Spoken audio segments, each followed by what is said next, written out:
My underwear was already around my knees when I realized I couldn't stop him. I wasn't drunk. I wasn't high. I wasn't even afraid. I just stood there, heart pounding, lips parted, skin burning with desire. As Marcus, my best friend's father, dropped to his knees behind me and whispered, "Let me take care of you." He was twice my age, married once, widowed now. I had known him since I was a teenager. He used to barbecue steaks for us during sleepovers and order Chinese food when we cried over high school drama, but that night in his office with the door locked and the room thick with his expensive cologne, he touched me like I wasn't his daughter's best friend. He touched me like I was his, and the moment his lips met the inside of my thigh, I knew I had crossed a line that I could never uncross. But I never imagined it would become the arrangement that would transform my life and shatter my soul. Before I dive deeper into this twisted story, I want to thank every one of you who has subscribed to this channel. Your support means everything to me, and to all our new and returning viewers who haven't hit that subscribe button yet, what are you waiting for?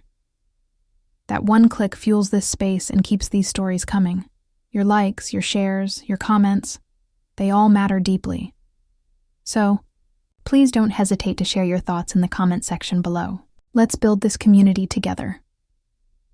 Now, back to how I found myself half naked in the home of the man I never thought I would betray my own friend with.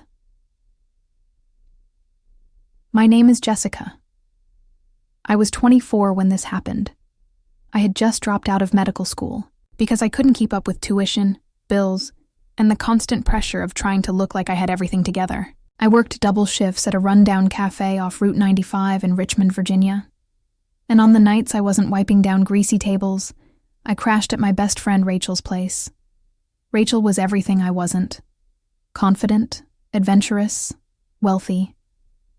Her father, Marcus, owned 4 auto dealerships and a lakeside retreat we used to escape to during high school. Marcus was the type of man who wore suits like they were made for him. Smooth talker, silver-streaked hair, those piercing gray eyes that seemed to see right through you. He was reserved, but always observing. After Rachel's mother died from breast cancer, Marcus transformed. He became gentler, almost vulnerable, but never fragile. There was something magnetic about him that drew you in, even when he remained silent. I remember the first time he offered to help me. I was sitting on their back deck, tears streaming down my face over an eviction notice from my landlord. Rachel was inside with her music blasting. Marcus walked out with a whiskey, saw my distress, and simply sat down beside me. "You're drowning. Jessica," he said quietly, "let me throw you a lifeline." He covered my rent that month. Then the next he gave me a reliable used car from one of his lots. Then he helped me land a better position at the reception desk of his main office.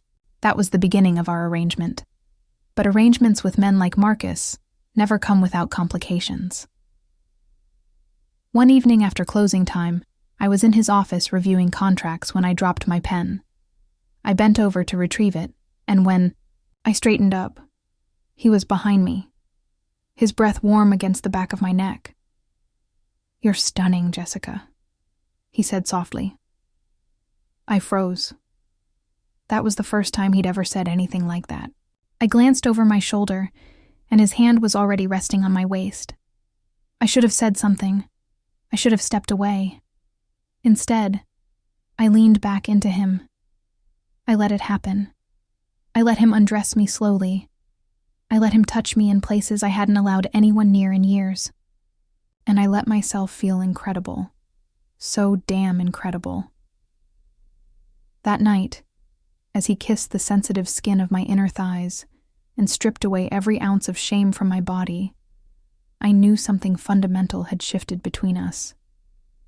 But I also sensed something approaching, something dark, something dangerous, something that would make me question whether I ever truly had any control at all. I wish I could tell you that was the only time it happened. That one night of weakness ended quietly in regret, and I walked away unscathed. But the truth is, I walked back into his embrace again and again and again. The next morning, Marcus texted me. "Come to the lake house. Just us. No questions, no apologies, just a simple command." And I followed it like a woman under a spell. He had keys waiting for me at the side entrance. A room with crisp white linens, a silk robe that fit perfectly. And when he touched me again, this time in broad daylight, it felt even more forbidden. What started as one stolen night evolved into weekend escapes. He sent me money, paid off my student loans, bought me designer clothes, expensive shoes, intoxicating perfume. He gave me a lifestyle I could never afford, and I gave him every inch of my body. Rachel had no clue. She thought her father was simply helping me get back on my feet. She even joked about how I was like a second daughter to him. If only she knew her father had memorized every curve of my body. At first, the secrecy made it electrifying. The risk, the deception, the guilt. I wore it all like expensive perfume. Marcus told me I was special, that I brought him back to life after losing his wife, that I made him feel like a man again, not just a grieving father. I believed every word. I wanted to believe him. But gradually, he began to change. He became possessive, controlling. He wanted to know who I was texting, where I was going. He didn't like me spending time with Rachel anymore. "Keep your distance," he said one night while running his fingers through my hair in bed. "She asks too many questions." I laughed, thinking he was being paranoid. But then Rachel confronted me about why I'd stopped coming over for our weekly girls' nights. "You've been acting strange, Jess, like you're hiding something major. Are you seeing someone?" I lied smoothly. I told her I was just focused on school and work, that I was exhausted, that I had no time for relationships. She laughed and embraced me. "You better not be sleeping with my dad or something," she joked. My heart nearly stopped beating. She had no idea, but the guilt surged up my throat like bile. That night, I told Marcus we needed to slow things down. He stared at me with ice-cold eyes. "After everything I've done for you? After everything I've given you?" His voice was dangerously low, like it carried a threat wrapped in velvet. He reached into his jacket, pulled out a diamond bracelet, and fastened it around my wrist. "You don't walk away from me, Jessica." And I didn't. I stayed. Even when my soul screamed for me to run. Then came the night everything nearly unraveled. Rachel invited me over for dinner. Just the three of us. I hadn't seen her in weeks. Marcus told me not to go, but I knew if I kept avoiding her, she'd become suspicious. I walked in nervous, hands trembling, and there he was. Marcus, sitting at the head of the dining table, acting like I was just another family friend. But underneath the table, his foot slowly slid up my leg. He maintained eye contact while pouring wine into Rachel's glass, his toes brushing against the inside of my thigh. I nearly dropped my silverware. Rachel was chattering about some guy she'd met at work, giggling, completely oblivious to how I was shaking. Then she said it. "Dad, you remember that night Jessica came over to help you with paperwork? She told me you two worked really late. What exactly were you working on again?" My mouth went completely dry. Marcus smiled calmly and replied, "Just financial statements and tax documents." Then he looked directly at me, his eyes dark and intense, as if challenging me to speak. I nodded and forced a smile, but I could feel my carefully constructed lies beginning to crack. One more question, one slip of the tongue, one wrong expression, and everything would explode. It all came crashing down 2 weeks later. I had just finished showering at Marcus's place. My skin still carried his scent. The bracelet he'd given me sparkled on my wrist as I dried my hair in his bathroom mirror. I should have felt powerful, desired, wanted, but all I felt was empty inside. Marcus was in the bedroom, half-dressed, scrolling through business emails like we were a normal couple. Like this was just another morning in a world that could never exist outside those walls. I was about to tell him I couldn't continue this charade, but my phone buzzed. It was a text from Rachel. "We need to talk. Now." I stared at the screen, my hands trembling. Before I could respond, she called. "Jessica," she said, her voice shaking with emotion. I went through my dad's phone. I saw the messages, the hotel receipts, the photos. "You were in his bed, Jess. You were in my father's bed." Silence. My mouth opened, but no words came out. There was no excuse, no lie, no clever explanation, just truth. Ugly, raw, exposed truth.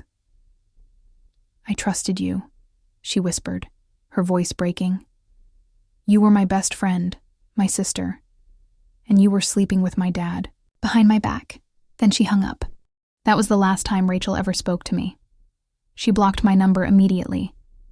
She posted a cryptic social media message that ignited our mutual friend circle like wildfire. Everyone started talking. Whispers became screenshots. Secrets became public judgment. I lost friends. I lost job opportunities. I lost the only person who had ever felt like family. And Marcus? He changed too. Once Rachel discovered the truth, he distanced himself like a politician avoiding scandal. He said we needed space, that he had to protect his reputation, that I should keep a low profile. And then the money stopped flowing. The gifts disappeared. No more invitations, no more lake house weekends, no more tender promises whispered in. The darkness. Just silence. He had used me, and I had let him. Not because I was weak, but because I was desperate for comfort, for validation, for love I'd never received in healthy ways. I confused attention for genuine care. I mistook lust for real affection. And by the time I recognized the difference, it was far too late. I hit rock bottom a month later, back at the cafe, back to scraping together tips. No degree, no best friend, no man, just overwhelming shame. But something fundamental changed in me. That shame, I transformed it into fuel. Went back to school and paid every single penny myself. I found therapy. I discovered healing. I started sharing my story. Not as a victim, but as a woman who had learned the hardest possible way that some favors cost far more than they initially appear. I never blamed Marcus entirely. Not completely. He was who he was. A grieving widower, who took advantage of a vulnerable young woman. But I blamed myself for staying when I should have left. For choosing silence when I should have spoken up. For betraying a sisterhood for the touch of a man who never saw me as anything more than an escape from his own pain. So here's what I learned, and what I want you to understand. If someone offers to save you in secret, make sure it's not your soul they're stealing. If someone gives you everything but demands your silence, ask yourself what you're really trading away. And never, ever betray the one person who would have fought for you through anything. Because the price of lust is nothing compared to the cost of losing yourself. The guilt follows you everywhere. It changes how you see yourself in mirrors, how you interact with new people, how you trust your own judgment. It makes you question every relationship, every kindness, every gesture of help. Was this person genuine, or were they just another Marcus waiting for the right moment to collect on their investment? But here's what I also learned. Redemption is possible. Not the kind where everything goes back to the way it was. That's a fairy tale.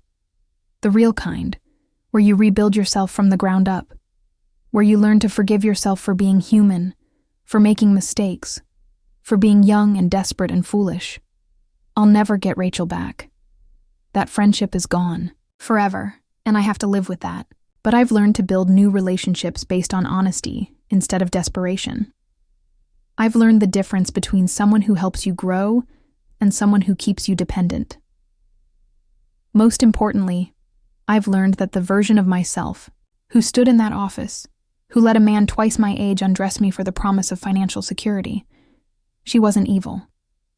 She was lost. And sometimes, you have to get completely lost before you can find your way home. Thank you for watching. Your support means everything to me. Now it's your turn. Tell me what you think. Drop a comment. Share your thoughts. Do you think I was wrong from the start? Do you think Marcus knew exactly what he was doing? Should I have told Rachel sooner? Let's talk in the comments. Don't forget to like, share, and hit that subscribe button if you haven't already. Your support keeps this channel alive and these stories flowing. Until next time, stay strong.